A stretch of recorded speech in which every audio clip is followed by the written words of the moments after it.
Hello and welcome. This is Wilrens for Create a Learning Site, the place to go deeper in your understanding of the Bible. Before I forget,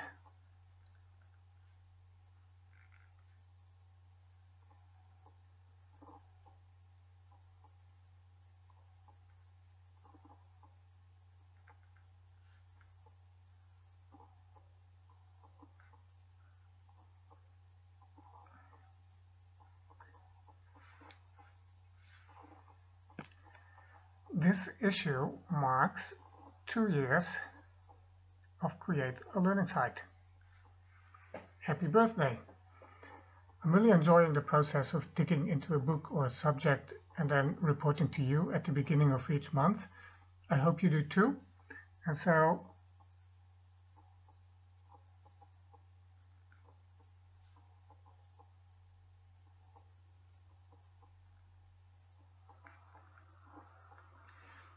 here's to my 3rd year of creating a learning site for myself and others. And now, the lost world of Genesis 1 through 11. With that title, I'm shamelessly paraphrasing the title of a book by John Walton, The Lost World of Genesis 1, because it fits so well with the point I want to make in this issue. And that point is this: the world in which the early chapters of Genesis were written was very different from our world, or perhaps more accurately, since it was the exact same planet Earth, the world was understood in an entirely different way. Now, a case in point, what comes to your mind when you read or hear the Earth? It's quite possibly something like the picture that's on this screen. We think of the Earth as a planet, and we have a clear concept of what a planet is. In addition, we also have a clear concept of something we call the universe. It's filled with stars, meaning to us immense and hot bodies, much like our sun. And we also know of galaxies beyond our own. In something that is so huge, so vast, that the term deep space was coined to refer to it. Now, none of this was known at the time when Genesis was written. People did know about Mars and Venus, but they would not have understood them as planets in our sense of the word, nor would they have put Earth into the same category. Beyond the Earth was not deep space, but something like a watery abyss or a primeval ocean, often referred to with the Greek word chaos, the opposite of cosmos. So, in a sense, this would be the cosmos, the Earth,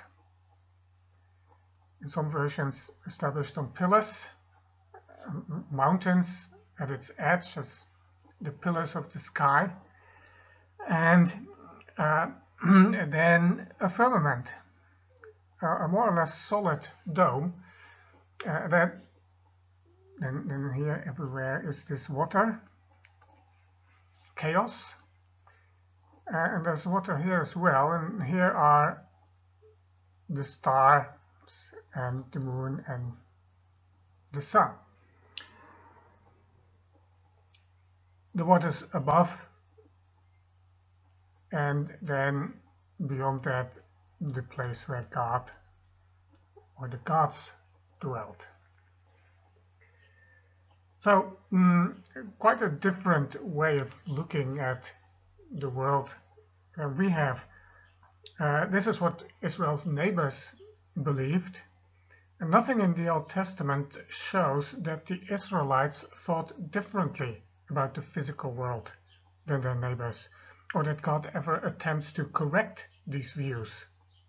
Instead, it seems he accommodates his revelation to their understanding because he has more important things to reveal than scientific information.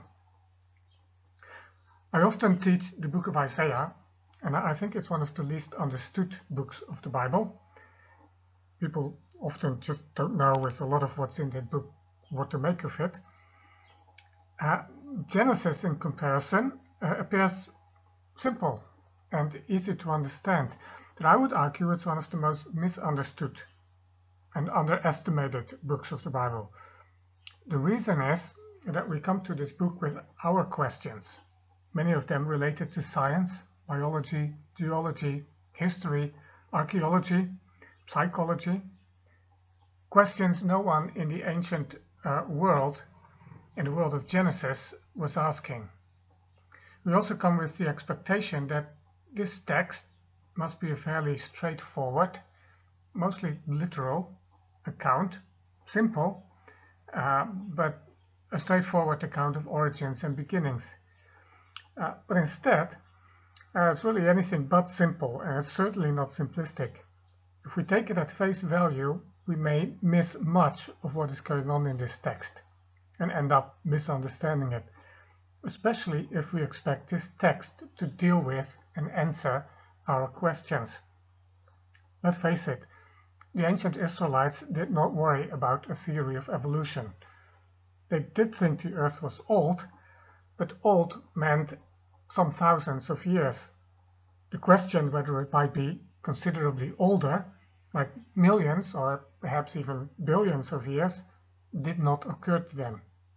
In fact, words for numbers that large did not exist, so they could not even think the question. As with other books in the Bible, and perhaps even more so, we have to put Genesis into its original historical and cultural context in order to understand it. Fortunately, we are now able to do this because thousands of texts written in the ancient Near East has been discovered in Mesopotamia over the past 200 years. This includes several libraries that have been found. The earliest of these to be excavated was the library established by the Assyrian king Ashurbanipal. Here you see a picture of him, who lived in the 7th century before Christ, and his library was discovered in Nineveh, the location of Nineveh, in the mid-19th century. Now, the multitude of texts that were found there and elsewhere enable us an approximate reconstruction of the lost world in which Genesis was written.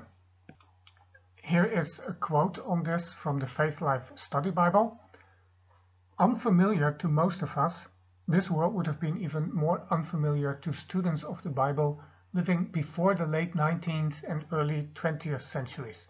The languages of the ancient Sumerians, Babylonians, Egyptians, and Canaanites were deciphered for the first time only in the past 200 years. The intimate relationship between the Old Testament and the literature and ideas of these civilizations became accessible only after such developments in ancient language studies. This opened an extraordinary window for understanding what the biblical writers meant. These connections significantly impacted our understanding of the early chapters of Genesis. The greatest surprise in these discoveries is several poetic narratives telling the story of creation, of a major flood, or both. These accounts show clear parallels to elements or even entire narratives in the early chapters of Genesis. It is obvious that they share a basic understanding of the world, at least in part. They all assume, for example, that the world is created out of water and is surrounded by water on every side, as we already saw just before. This is what everyone believed at the time, and Genesis does not challenge this view. More striking than these similarities, however, are the differences, not in terms of science, but in terms of worldview, theology, and beliefs. These narratives in Genesis retell familiar material for back then with a strikingly different theological and political message. They are the antithesis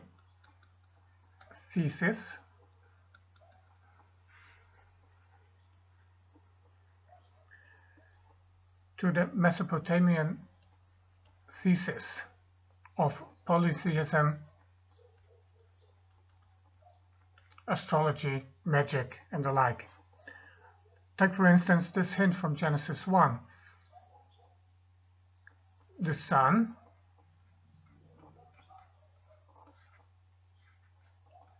moon, and stars, worshipped by many in the ancient Near East, are not gods and they are not divine. They simply exist to mark time and to give light. So Genesis downgrades these would-be gods to light bulbs,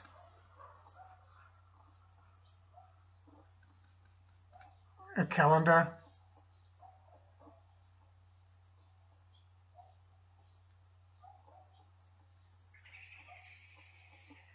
and a clock. Here's another hint. Humanity's miseries are not the result of the fickle and whimsical behavior of unreliable gods whose decisions can be arbitrary and impulsive. Humanity mostly has itself to blame for its predicament. Or consider that God is not himself part of creation. He does not have a beginning, and he does not have to do battle for his life against personalized but gruesome forces of chaos that instill the Babylonian gods with terror, as described in the Babylonian creation myth. This makes it clear that the early chapters of Genesis are not simply repeating what others believed. Their purpose is subversive and polemical. Polemical because they seek to counter and demolish the established belief system, and subversive because they do so in a subtle way, indirectly undermining the entrenched alternatives. Now, there's no way I can do justice to the manifold points of contact, both similarities and intentional differences, between Genesis and other texts of the ancient world. This would require a book at least. And what I can do is point you the way to several of these ancient accounts so you can get a taste for yourself. If you're interested, the links will be on the Create a Learning Site website at wilrens.org. There you can find this as a text with the links embedded. So first of all, there is what's called Eridu-Genesis, named after the Sumerian city Eridu, where it was found, and of course the book of Genesis. It tells the story of creation, the beginnings of kingship and city building, and the flood that almost ended human existence. A very similar outline to the beginning chapters of the book of Genesis. Then there is Atrahasis, the name of the main person in this story, sort of the equivalent of Noah in Genesis.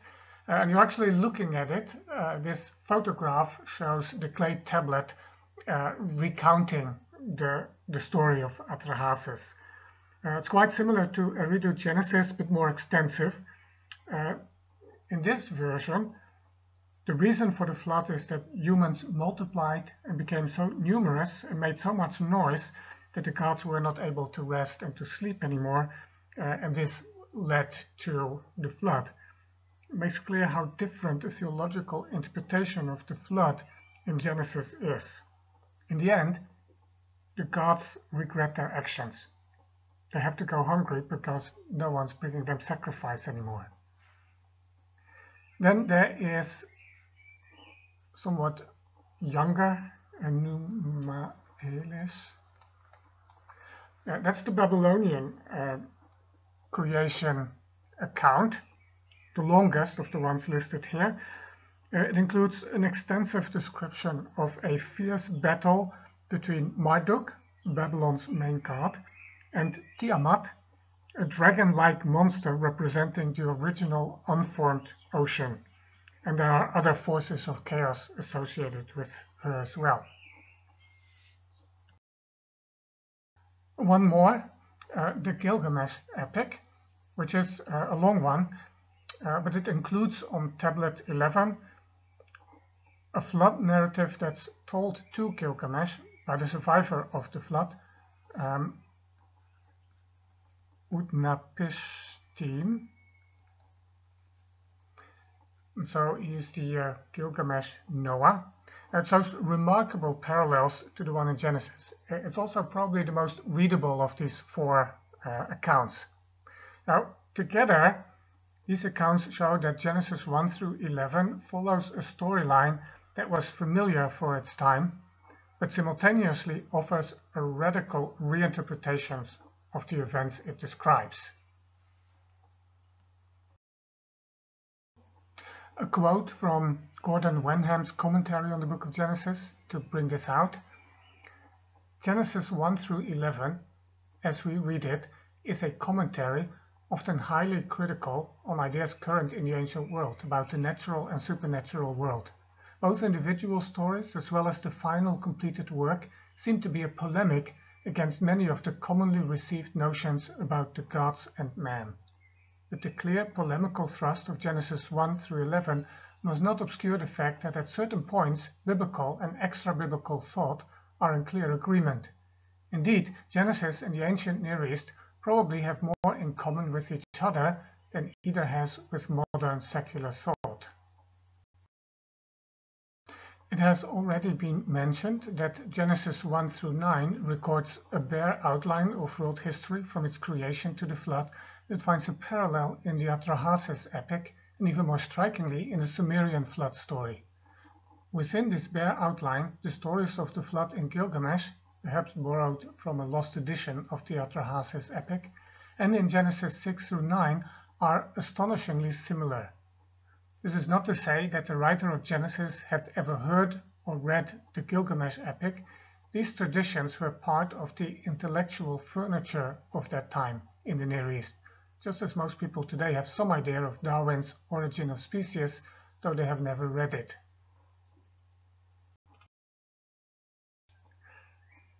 Now, with all of this, I'm really just scratching the surface, both of Genesis and of what the ancient world was like, but at least it's a start. Let me finish with one more example of how Genesis is rooted in the world of the ancient Near East. Now, the Babylonians considered their city to be the center of the world and the dwelling place of the leader of the gods, Marduk. The Ziggurat towers, you see one here, I think the one close to the city of Ur, where Abraham came from. The Ziggurat towers, or pyramids, in this part of the world, well, they're not exactly towers reaching into heaven,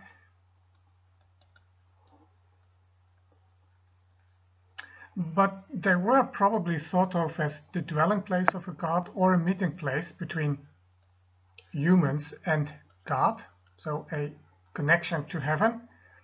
And the meaning of the name Babel or Babylon in the language of the Babylonians is gate of the gods. So you see how this all fits together. Now, what does the biblical story of the Tower of Babel do with all of this? It turns it on its head. Babel becomes not the center of the world, but the center of dispersion. The tower that supposedly reaches into heaven is so low that God has to come down a long way to see what this thing is.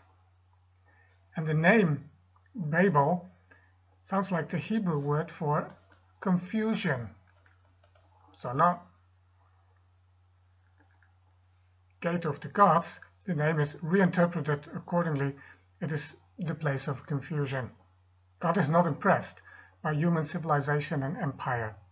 Babylon is demoted and ridiculed in this biting satire. As Gordon Wenham puts it, and I'll finish with this quote, "As elsewhere in Genesis 1 through 11, there is in this narrative a strong polemic against the mythic theology of the ancient world. Often, this polemic is implicit rather than explicit. Only ancient hearers and modern scholars familiar with Mesopotamian accounts of the flood can appreciate the world of difference between the characterizations of Noah and Utnapishtim, the Noah-like survivor of the flood in the Gilgamesh epic, or between the Lord and the gods of Mesopotamia who cower before the flood and swarm like flies around the sacrifice. But Genesis 11 throws discretion to the winds. The assault on Babylonian pretensions is open and undisguised."